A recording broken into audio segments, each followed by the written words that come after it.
Hello, everyone. Melanie Clampit here.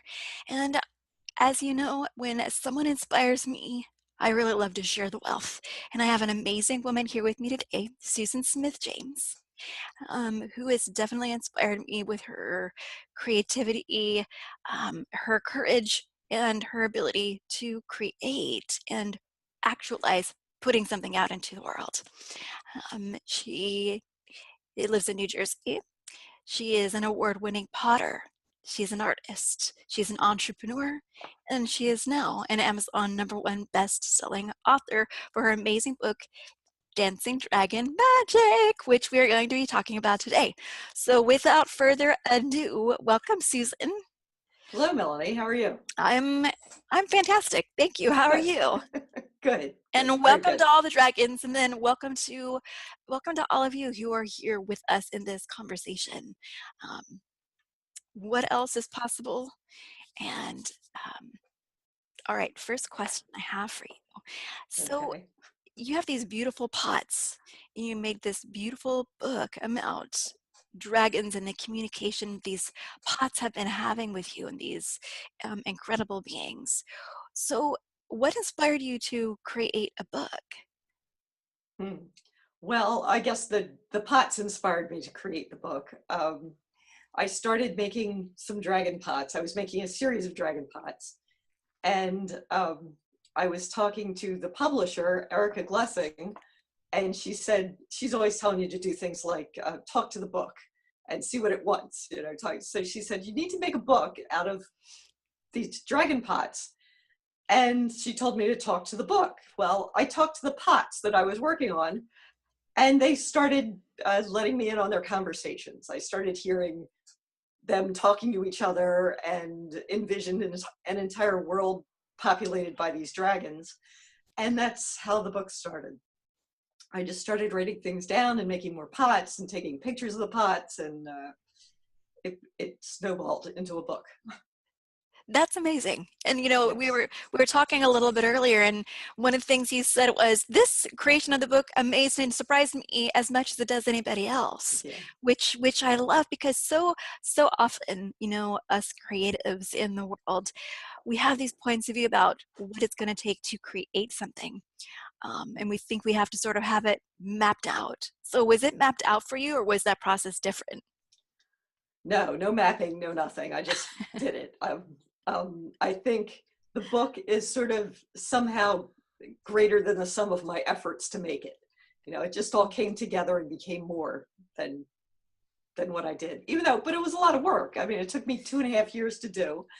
It wasn't a quick thing to knock off and do. It was took time, took energy, took concentration, and lots of people other than myself. It took publishers and book designers and all kinds of things, even Well, though I I wore a lot of hats in the process.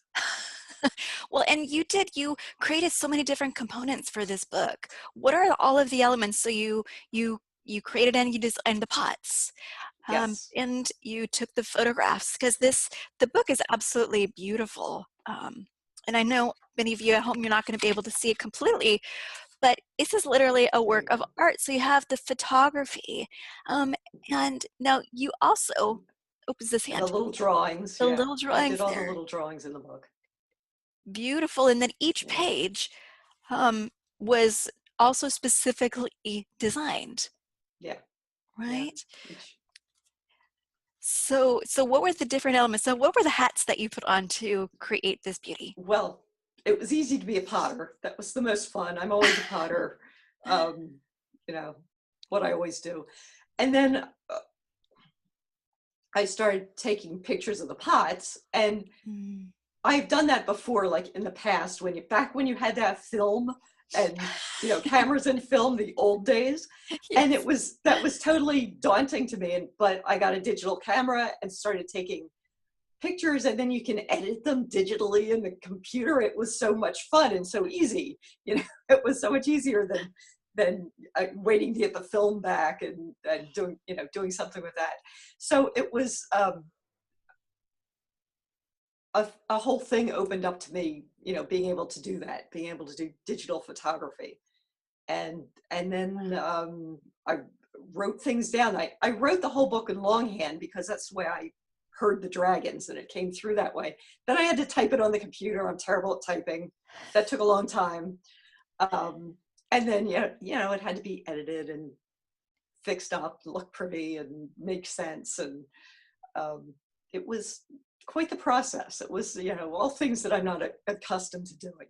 Besides, making the pots was the easy part, most fun part. So, Yes. yes. Well, and how amazing. It must have taken a lot of tenacity and dedication, So you have these conversations, you listen to the conversations, the dragons, and write them down.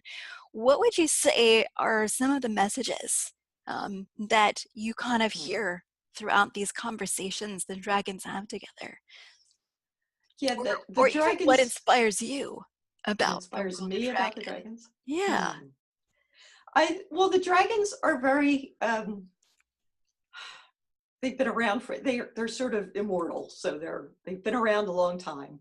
They know a lot, they have lots of knowledge, but they treat each other with respect and kindness. And it's a very mellow kind of world. I mean, I envisioned a world that was sort of like Earth, only there weren't any people. There were mermaids.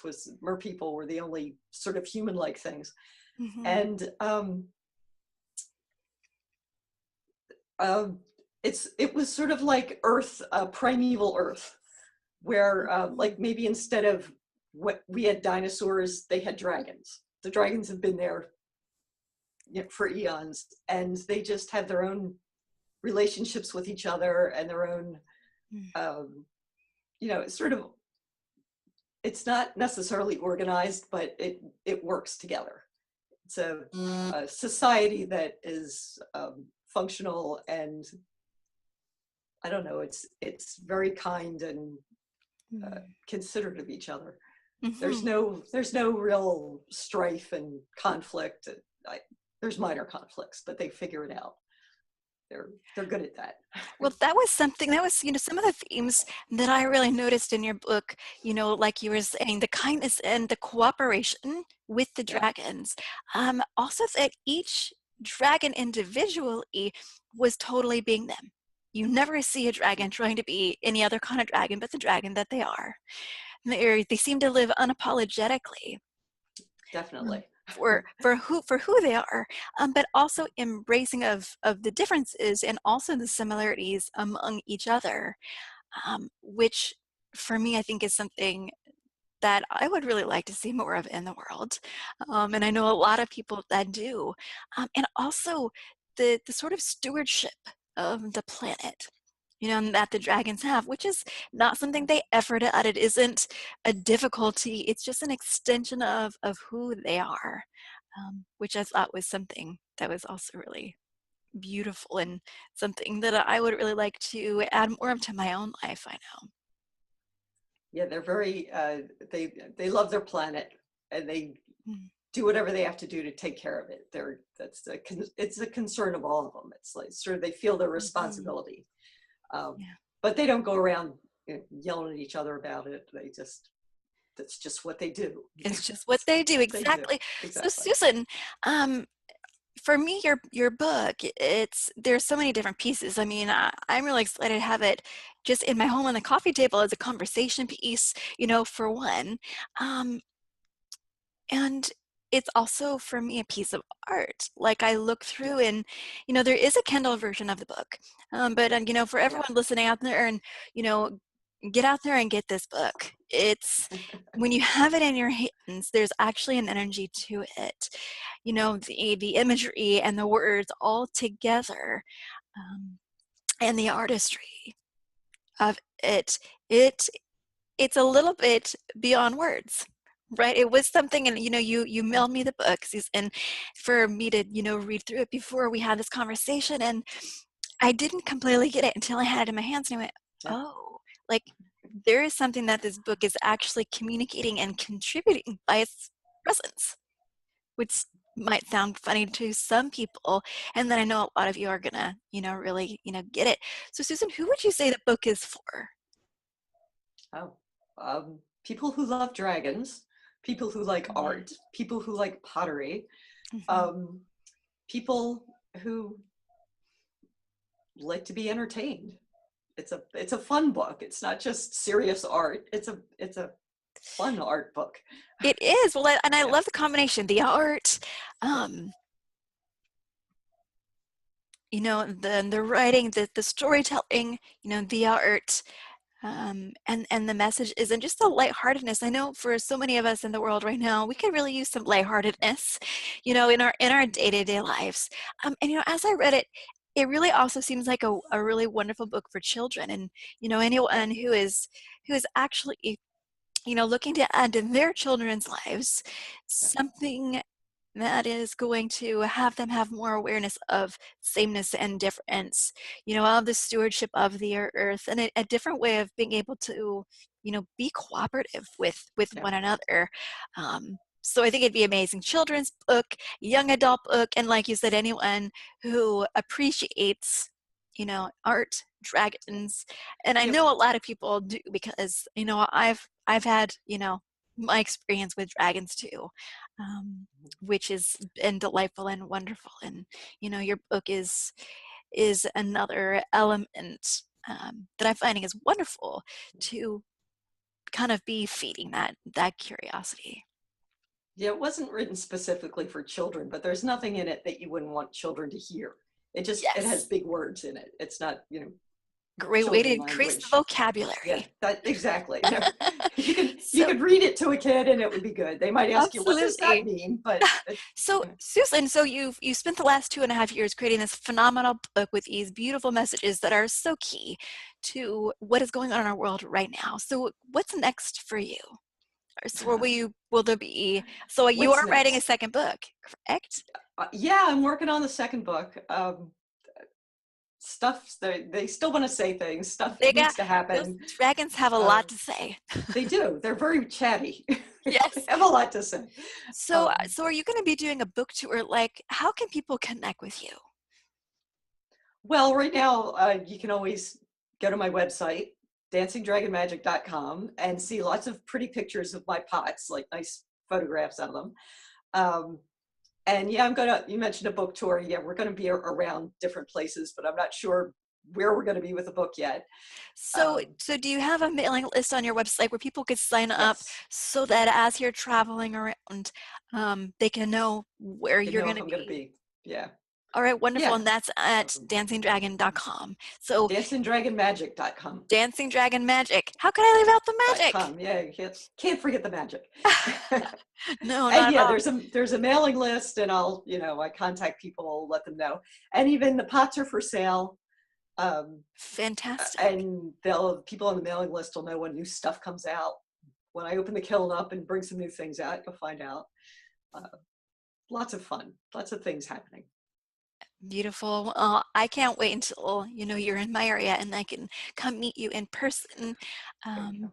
That'll be fun. and it will be fun. I know, how much fun can all of this be?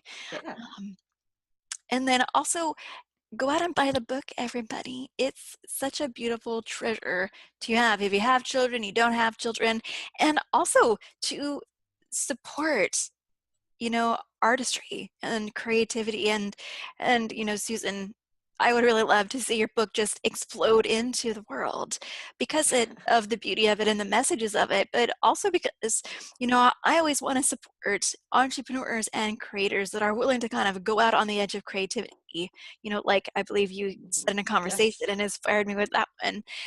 And how many people have the courage to go out and say, yeah, I make pots of dragons. I started a conversation. Now I'm listening to their yes, conversations and I'm willing to put this out into the world and see what happens. yes. Yeah. The the other part of going out to the edge of creation is to step boldly into the flow. Just get out there and Mm. don't be afraid to be in it. That is Just beautiful. And wow, what inspiring. I told you this lady was inspiring. Susan Smith James. Get into the flow. Don't be afraid. Just get out there. Beautiful. Susan, thank you so much for being here and having this conversation with us. certainly. Thanks for looking at the book. No, absolutely. And I also wanted to just throw out a special thanks to Sally Baker of Great Ideas PR. And then also Erica Glessing of Happy Publishing, who published this gorgeous piece of art here. Beautiful. And don't forget to go to Amazon and buy Dancing Dragon Magic. And then also sign up for Susan's mailing list so that you can come meet her in person and talk about dragons and life and the flow over at her website, dancingdragonmagic.com. Awesome. Thank you, Susan. Can't Okay, wait thank you, to Melanie. continue the conversation. Bye. Bye.